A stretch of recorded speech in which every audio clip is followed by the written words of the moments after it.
Welcome to my top 10 most anticipated new for 2021 coasters.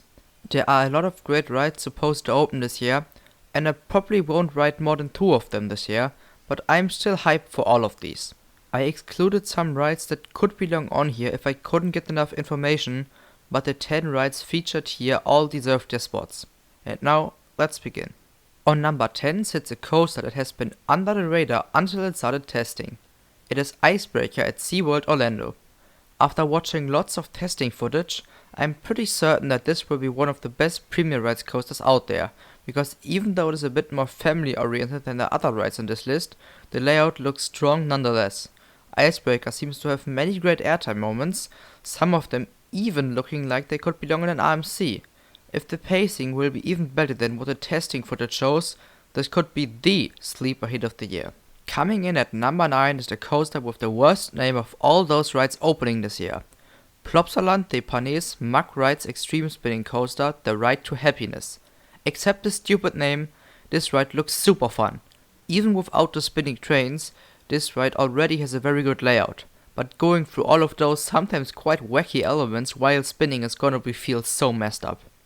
It probably won't be that intense, but I think it doesn't matter for this ride, because of the spinning trains. Mug really has a great model with the extreme spinners. Another Mug Rides coaster takes the 8th spot. Hurricane Roller Coaster coming to Shuchu Amusement Land Forest World. This will be Mug's 4th hyper coaster and their first launched hyper. There are lots of great things about this coaster.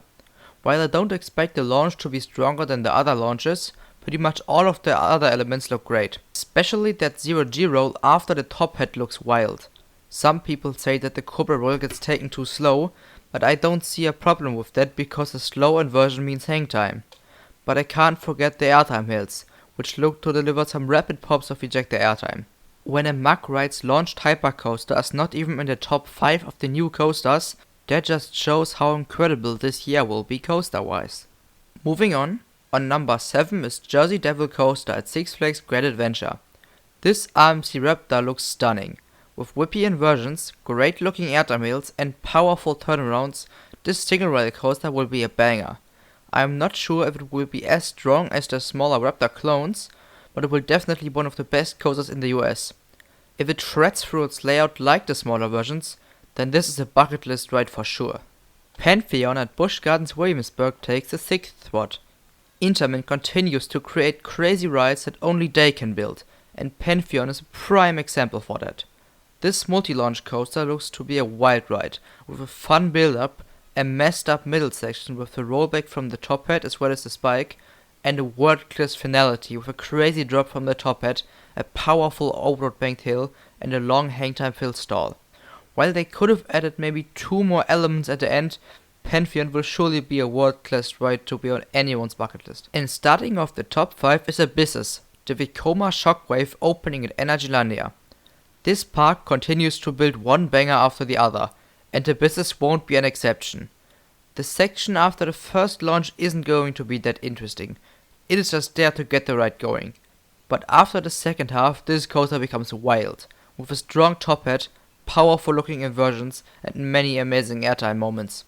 And that, together with the trenches alongside the water, will already be incredible. And as the 3 major next generation Vekomas that I've ridden were more forceful than expected, there is a good chance that Abysses would also pull some strong positive Gs. I'm very excited to return to Energylandia to try this beast. Number 4 takes Velocicoaster, Universal Studios Islands of Adventure's Intimate Multi-Launch Coaster. This will definitely take the cake for the best mix of theming and layout, but as I care a lot more about the layout than the theming, I only rank this at number 4. There will definitely be some fantastic elements during both halves of the ride, but it does seem to also have some tame spots. And as Universal Studios gets a lot of visitors every year, of which not all like overly intense rides, I don't think Velocicoaster is going to be that aggressive. I'm of course still super excited to ride this thing one day. And now it gets interesting.